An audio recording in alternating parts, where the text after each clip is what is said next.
नमस्कार, स्वागत है आपका 4 टीवी न्यूज पर। मैं हूं आपके साथ जोही सिंह। बुलेटिन की शुरुआत करते हैं। महाराष्ट्र के पुणे में राष्ट्रवादी कांग्रेस पार्टी के शरद पवार गुट के द्वारा राष्ट्रवादी कांग्रेस पार्टी के स्थापना दिवस के अवसर पर एक भव्य समारोह का आयोजन किया गया, जिसमें पार्टी प्रमुख शरद पवार ने शिरकत की। पार्टी कार्यालय में आयोजित इस कार्यक्रम में कार्यकर्ताओं ने उनका गर्मजोशी से स्वागत किया। पूरा परिसर पार्टी के झंडों, नारों और उत्साह से गूंज उठा। शरद पवार ने अपने संबोधन में पार्टी की स्थापना के मूल उद्देश्यों, विचारधारा और सामाजिक सरोकारों को रेखांकित भी किया और उन्होंने संगठन की मजबूती, युवाओं की भूमिका और आगामी चुनाव की रणनीति पर विचार विस्तार से चर्चा की। पवार ने कहा कि देश और समाज के लिए सकारात्मक बदलाव लाने के लिए युवाओं को राजनीति में सक्रिय भागीदारी निभानी चाहिए और उन्होंने कार्यकर्ताओं से जनसंपर्क बढ़ाने, ग्रामीण क्षेत्रों में पार्टी को मजबूत करने और आम जनता के मुद्दों को प्रमुखता देने का आह्वान किया। कार्यक्रम में एनसीपी, एससीपी के कई वरिष्ठ नेता, पदाधिकारी और कार्यकर्ता मौजूद रहे। माहौल पूरी तरह से जोश और ऊर्जा से भरा नजर आया और साथ ही साथ इस मौके पर सांस्कृतिक प्रस्तुतियां भी दी गई, जिससे कार्यक्रम और भी आकर्षक बन गया। समारोह पार्टी के लिए नई ऊर्जा और दिशा तय करने का मंच बन गया।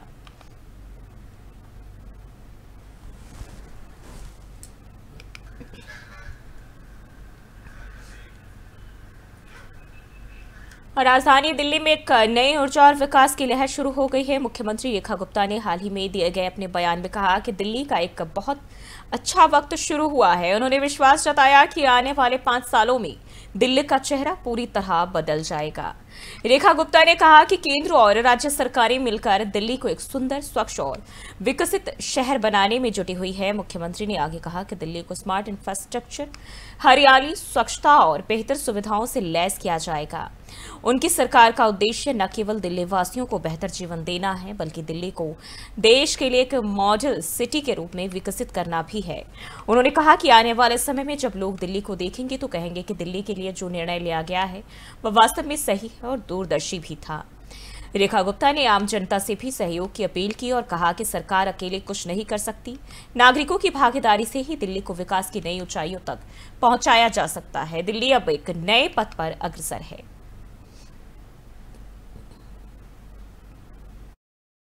देखिए, बहुत ही एक अच्छा टाइम दिल्ली का शुरू हुआ है। मुझे लगता है जहां अलग अलग लेवल पे सभी सरकारें दिल्ली को विकसित दिल्ली बनाने में, स्वच्छ दिल्ली, सुंदर दिल्ली बनाने में जुट गई हैं और जहां केंद्र सरकार कार्य कर सकती है वहां केंद्र सरकार पूरी मदद कर रही है।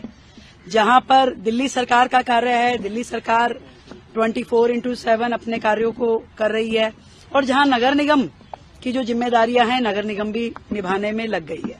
तो मैं ये समझती हूँ कि जब हर व्यक्ति ये समझ ले कि ये शहर मेरा है, इसे मुझे खूबसूरत बनाना है, स्वच्छ बनाना है, तो उसके बाद कोई प्रश्न नहीं रह जाता कि यहाँ डेवलपमेंट ना हो पाए।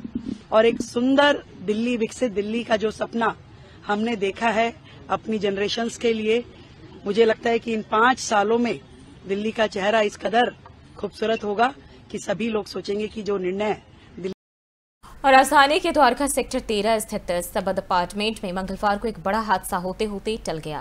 अपार्टमेंट की 7वीं मंजिल पर स्थित एक फ्लैट में अचानक आग लग गई, जिससे इलाके में अफरा तफरी मच गई है और आग की सूचना मिलते ही दमकल विभाग की 8 गाड़ियां मौके पर पहुंची और आग बुझाने का काम तेजी से किया गया।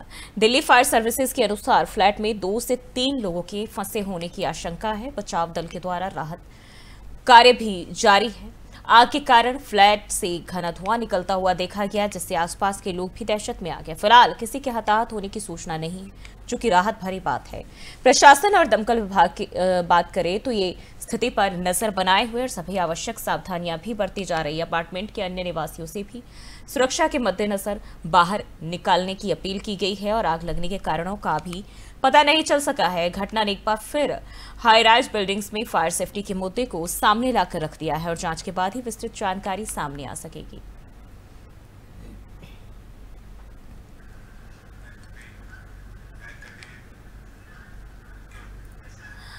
राजधानी में अवैध रूप से रह रहे विदेशी नागरिकों के खिलाफ दिल्ली पुलिस और संबंधित एजेंसियों के द्वारा चलाया जा रहा अभियान तेज होता जा रहा है। हाल ही में हुई एक बड़ी कार्रवाई में दिल्ली के 66 अवैध बांग्लादेशी नागरिकों को पकड़ा गया है। इनमें 20 पुरुष, 16 महिलाएं और 30 बच्चे शामिल हैं। ये सभी लोग दिल्ली में अवैध रूप से रह रहे थे और आवश्यक दस्तावेजों की जांच में इनके पास कोई वैध प्रमाण नहीं मिला। सूत्रों के मुताबिक ये 11 बांग्लादेशी परिवार अलग अलग कॉलोनियों और झुग्गी क्षेत्रों में छिपकर रह रहे थे। पुलिस और सुरक्षा एजेंसियों ने गुप्त सूचना के आधार पर यह कार्रवाई की है और इन्हें हिरासत में लिया गया है। फिलहाल सभी को आवश्यक कानूनी प्रक्रिया के तहत डिटेंशन सेंटर में रखा गया है और इनके मूल देश भेजे जाने की प्रक्रिया शुरू कर दी गई है। इस कार्रवाई के बाद प्रशासन ने चेतावनी दी कि अवैध रूप से भारत में रहने वालों के खिलाफ सख्त कदम उठाए जाएंगे और इसके साथ ही दिल्ली में रहने वाले लोगों से अपील की गई है कि अगर किसी को अवैध विदेशी गतिविधियों की जानकारी हो तो तुरंत ही संबंधित अधिकारियों को इसकी सूचना दे।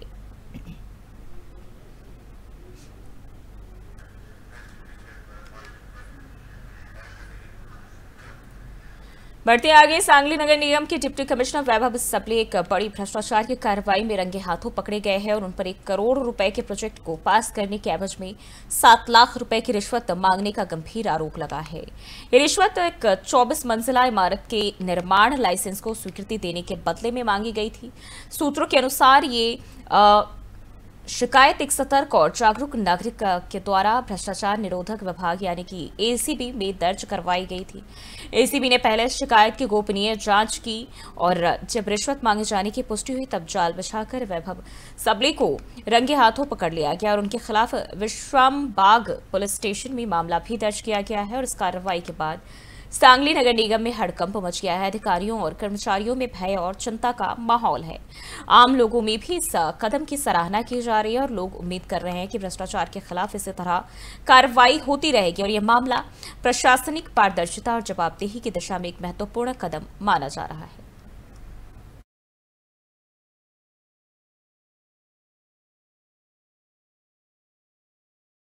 और मुंबई के मलाड पूर्व के कुरार पुलिस स्टेशन क्षेत्र में चोरी की बढ़ती घटनाओं के बीच पुलिस ने एक चोर गैंग के 4 सदस्यों को गिरफ्तार किया है।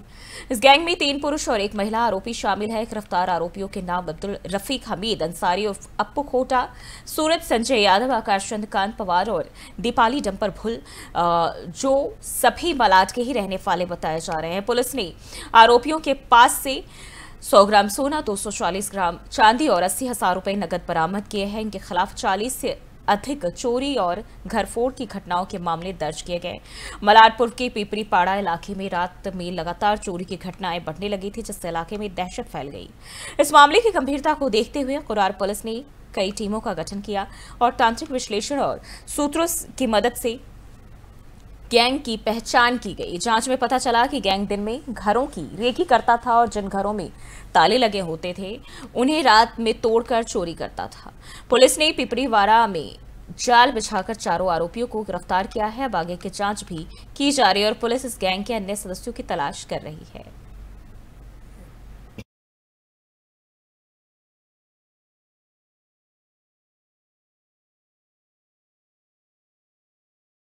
बढ़ते आगे, मीरा रोड के विनय नगर इलाके में नकली नोट छापने वाले 2 आरोपियों को काशी मीरा पुलिस ने जाल बिछाकर गिरफ्तार किया है। पुलिस ने इनसे कुल 216 नकली 500 रुपए के नोट बरामद किए हैं, जिनकी कुल कीमत लगभग 1,08,000 रुपए बताई जा रही है। गिरफ्तार आरोपियों के नाम सुपर्णा मन्ना और सूर्यदेव गायन है, जो पश्चिम बंगाल के रहने वाले बताए जा रहे हैं। जांच के दौरान पता चला कि वे अपने किराए के कमरे में नोट छापने का काम कर रहे थे और पुलिस ने उनके पास से नकली नोटों के साथ साथ नोट छापने के लिए इस्तेमाल हो रहे प्रिंटर, स्याही, कागज और अन्य सामग्री भी जब्त की है। पुलिस ने बताया कि दोनों आरोपियों ने अपनी गैर कानूनी गतिविधियों को स्वीकार कर लिया है। काशी मीरा पुलिस ने आरोपियों के खिलाफ मामला दर्ज कर मामले की गहनता से जांच शुरू कर दी है।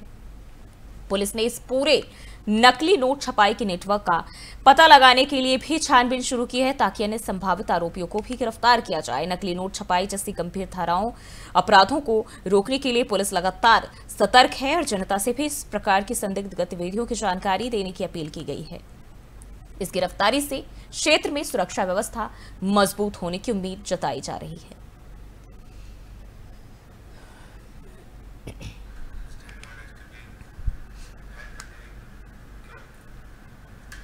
बढ़ते आगे, आरपीआई अठावले ग्रुप के जिला अध्यक्ष रमेश गायकवाड़ के नेतृत्व में दहसर से कांदीवली तक एक भव्य भारत जिंदाबाद रैली निकाली गई। उस रैली में बड़ी संख्या में आरपीआई कार्यकर्ता शामिल हुए, जिन्होंने जोरदार नारे लगाकर देशभक्ति का परिचय दिया। भारत जिंदाबाद के नारे गूंजते रहे और पूरे रास्ते पर लोगों का उत्साह देखते ही बन रहा था। रैली करीब 5 किलोमीटर तक चली और इससे लोगों का जबरदस्त समर्थन भी मिला। रास्ते में बड़ी संख्या में नागरिक रैली को देखकर उत्साहित हुए और उन्होंने इसका जोरदार स्वागत भी किया। इस आयोजन का उद्देश्य देशभक्ति की भावना को जागरूक करना और लोगों को एकजुट कर राष्ट्रीय एकता को मजबूत बनाना था। रमेश गायकवाड़ ने रैली के दौरान शायराना अंदाज में ऑपरेशन सिंदूर की भी तारीफ की और उन्होंने कहा, सुनो बेटा, पाकिस्तान तुम्हारा बाप है, हिंदुस्तान भारत जिंदाबाद है और रहेगा। इस प्रकार के बयान ने रैली में अलग ही जोश भर दिया।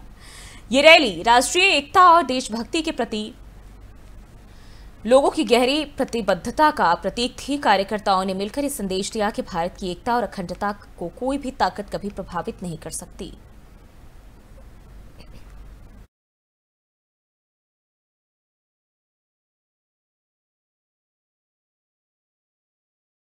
बढ़ते आगे, दिल्ली में मुख्यमंत्री रेखा गुप्ता और उपराज्यपाल विनय कुमार सक्सेना ने मिलकर पुनर्विकसित सद्भावना पार्क का भव्य उद्घाटन किया। यह कार्यक्रम स्थानीय लोगों और प्रशासनिक अधिकारियों की उपस्थिति में दर्ज किया गया। दोनों नेताओं ने पार्क के सौंदर्यीकरण कार्यों, हरियाली और नए नागरिक सुविधाओं की सराहना की। सद्भावना पार्क का पुनर्विकास इस उद्देश्य से किया गया है कि यह पार्क स्थानीय निवासियों के लिए एक स्वच्छ, सुरक्षित और शांतिपूर्ण वातावरण प्रदान कर सके। पार्क में बच्चों के खेलने के लिए खेल के उपकरण, व्यायाम उपकरण, पैदल मार्ग, बैठने की व्यवस्था और पर्यावरण को ध्यान में रखते हुए हरियाली का विस्तार किया गया। मुख्यमंत्री रेखा गुप्ता ने कहा कि इस तरह के शहरी विकास कार्यों से दिल्ली के नागरिकों को बेहतर जीवन शैली मिलेगी और वे प्राकृतिक वातावरण के करीब रह सकेंगे। उपराज्यपाल ने इस पहल की प्रशंसा करते हुए कहा कि यह पार्क न केवल एक मनोरंजन स्थल होगा बल्कि स्वस्थ जीवन के लिए भी महत्वपूर्ण भूमिका निभाएगा। स्थानीय लोगों ने भी पुनर्विकास को लेकर उत्साह जताया और इसे अपने क्षेत्र के लिए एक बड़ी उपलब्धि बताया है। इस परियोजना को शहरी विकास के क्षेत्र में एक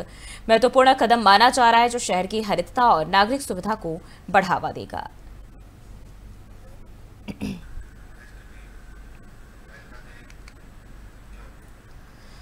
और गुजरात के मुख्यमंत्री भूपेन्द्र पटेल ने प्रधानमंत्री नरेंद्र मोदी के नेतृत्व में सरकार के 11 सालों की उपलब्धियों को ऐतिहासिक बताया। गांधीनगर में आयोजित एक प्रेस कॉन्फ्रेंस में सीएम पटेल ने कहा कि पीएम मोदी ने गुजरात को देश का पहला रेलवे और परिवहन विश्वविद्यालय, गतिशक्ति विश्वविद्यालय के रूप में एक अनमोल तोहफा दिया है।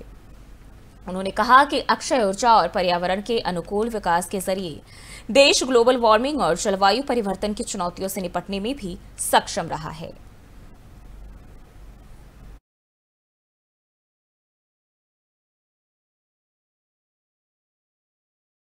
और दिल्ली के उपराज्यपाल विनय कुमार सक्सेना ने राजधानी के एक नए विकसित पार्क का निरीक्षण किया और इसे दिल्ली का महत्वपूर्ण स्थान बताया। और उन्होंने कहा कि जब से नई सरकार बनी है, दिल्ली में विकास की रफ्तार तेज हो गई है और कई पुराने इलाकों का सौंदर्यीकरण भी किया जा रहा है। उपराज्यपाल ने बताया कि यह पार्क करीब 16 एकड़ में फैला हुआ है और इसे लोगों के लिए एक खूबसूरत सार्वजनिक स्थल के रूप में विकसित किया गया है।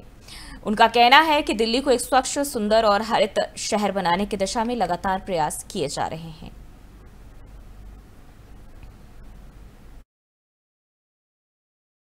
एक ऐसी जगह है जहां पर राजघाट है और ये इम्पोर्टेंट एरिया है दिल्ली का। पुरानी दिल्ली का बहुत बड़ा इलाका यहां पर है, जामा मस्जिद यहां पर है। तो ये विचार किया गया कि इस इलाके को पूरी तरीके से डेवलप किया जाए। ये एरिया जो था पहले पीडब्ल्यूडी के पास था, भारत सरकार से रिक्वेस्ट करके इसको डीडीए को दिलाया गया और उसके बाद इसका डेवलपमेंट का प्लान शुरू किया। आज सद्भावना पार्क का जो इनॉग्रेशन हुआ है, माननीय मुख्यमंत्री जी हमारे साथ में हैं। ये एक तरीके से डेवलपमेंट की बयार शुरू हुई है दिल्ली के अंदर जब से नई सरकार बनी है और आप देख रहे हैं कि हर रोज कहीं न कहीं कोई नया प्रोग्राम हो रहा है जहां पर डेवलपमेंट की ही सिर्फ बात हो रही है। मुझे यकीन है कि जो पार्क बनकर तैयार हुआ है, जो डीडीए ने बड़ी मेहनत से बनाया है, जो करीब 16 एकड़ के अंदर है, वो दिल्ली के जो पुरानी दिल्ली के जो लोग हैं उनके लिए एक बहुत मील का पत्थर साबित होगा। आज आप देखते हैं कि ज्यादातर भीड़ जो है कर्तव्य पथ पर होती है, लाखों लोग वहां पर आते हैं। उसका कारण है कि दिल्ली के अंदर वो स्पेसेस बहुत कम हैं जहां लोग जाएं और अपनी फैमिली के साथ बैठें, एंटरटेन कर सकें। यहाँ पर रेस्टोरेंट्स भी बन रहे हैं उसके साथ साथ आपने ये जो पूरा पाथ देखा है, वॉकवे है पूरा, करीब 2 किलोमीटर आप स्ट्रेट वॉक कर सकते हैं। गार्डन बन रहे हैं। अभी माननीय मुख्यमंत्री जी ने बताया कि यहाँ एक जो छोटी सी प्रॉब्लम थी उसको भी हम सॉल्व कर रहे हैं, क्योंकि डीजेपी की एक लाइन यहाँ से जा रही है, उसको भी हटा दिया जाएगा। तो कोशिश ये है कि कितनी जल्दी से जल्दी दिल्ली के लोगों को एक स्वच्छ हवा, स्वच्छ माहौल में उठने बैठने की स्पेस क्रिएट की जाए। आपने जो देखा है कि यहाँ पर जो हॉर्सेज लगे हुए हैं या आर्टिफैक्ट जो भी लगे हुए हैं वो राजस्थान और उड़ीसा से लाए गए हैं, उनको स्पेशली चूज किया गया है और लगाया गया है। तो कोशिश यही है कि हम कितनी जल्दी दिल्ली को एक बहुत सुंदर नगरी बनाने में सफल हों, इसी के ये प्रयास चल रहे हैं। और मुझे यकीन है कि माननीय मुख्यमंत्री जी जिस तरीके से काम कर रही हैं दिल्ली के अंदर, आने वाले समय में बहुत सारे ऐसे प्रोग्राम जो हैं होने वाले हैं। इसी मंथ में ही कई प्रोग्राम। एक ऐसी जगह है जहां पर राजघाट है और ये इम्पोर्टेंट एरिया है। और मुंबई में केंद्रीय वित्त मंत्री निर्मला सीतारमण की अध्यक्षता में वित्तीय स्थिरता और विकास परिषद यानी FSDC की 29वीं बैठक का आयोजन किया गया। इस बैठक में देश की आर्थिक स्थिति, वित्तीय स्थिरता को बनाए रखने और विकास को गति देने जैसे जुड़े अहम मुद्दों पर चर्चा की गई। वित्त मंत्री ने एक मजबूत और लचीली वित्तीय प्रणाली की जरूरत पर जोर देते हुए कहा कि आर्थिक चुनौतियों से निपटने के लिए ठोस रणनीति और नीति सुधार बेहद जरूरी है। बैठक में देश के प्रमुख आर्थिक नियामक और वरिष्ठ अधिकारी भी शामिल हुए।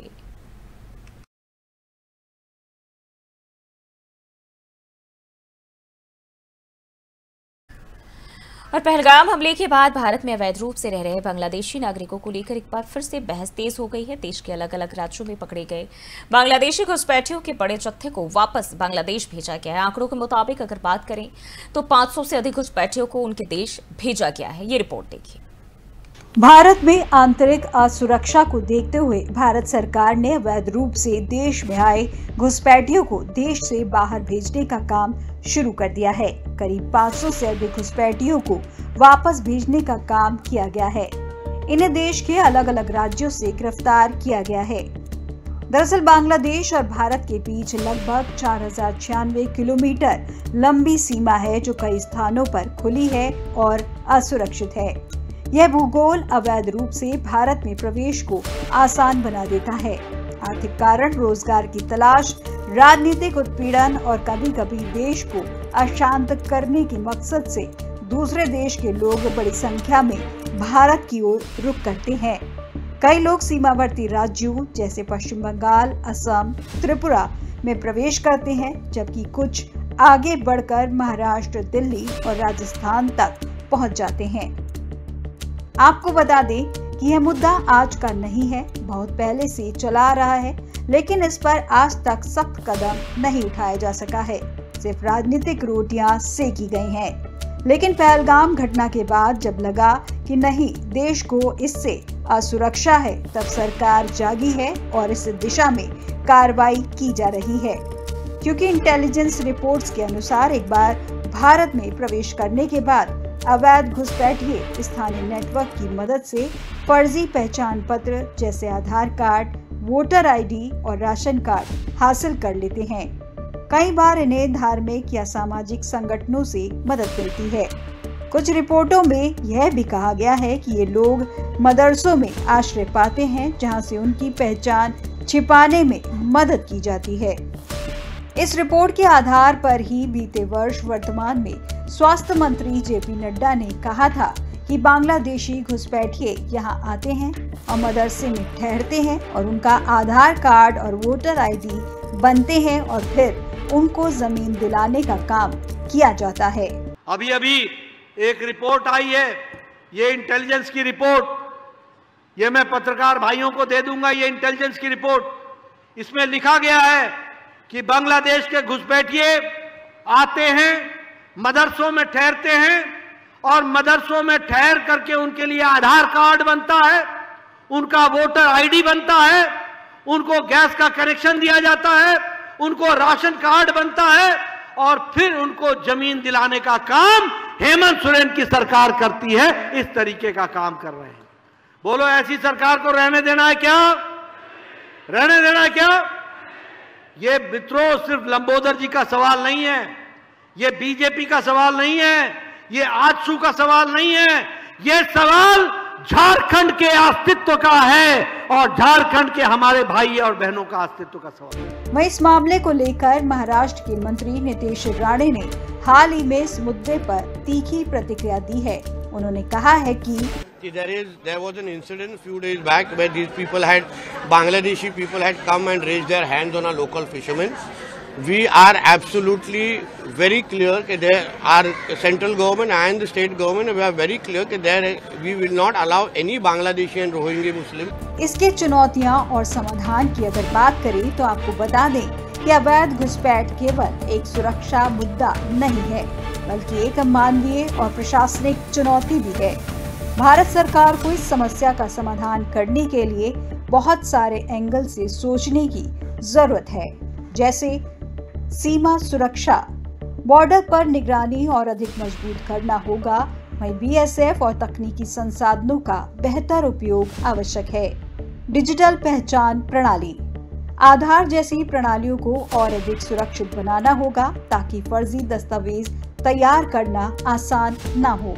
स्थानीय सहयोग, स्थानीय प्रशासन को सख्ती से निर्देश देने होंगे कि फर्जी दस्तावेज जारी करने वाले नेटवर्क की पहचान कर कार्रवाई की जाए। कूटनीतिक संवाद, सबसे महत्वपूर्ण है कि कूटनीतिक संवाद भारत और बांग्लादेश के बीच संवाद को बढ़ावा देना होगा ताकि दोनों देश मिलकर इस समस्या का हल निकाल सकें। क्योंकि भारत एक विशाल और विविधतापूर्ण देश है जहां विभिन्न जातियों, धर्मों और भाषाओं के लोग मिलकर रहते हैं, लेकिन इस सहिष्णुता का दुरुपयोग करके अवैध रूप से भारत में बसना न केवल देश की संप्रभुता के लिए खतरा है, बल्कि सामाजिक और आर्थिक ढांचे को भी प्रभावित करता है।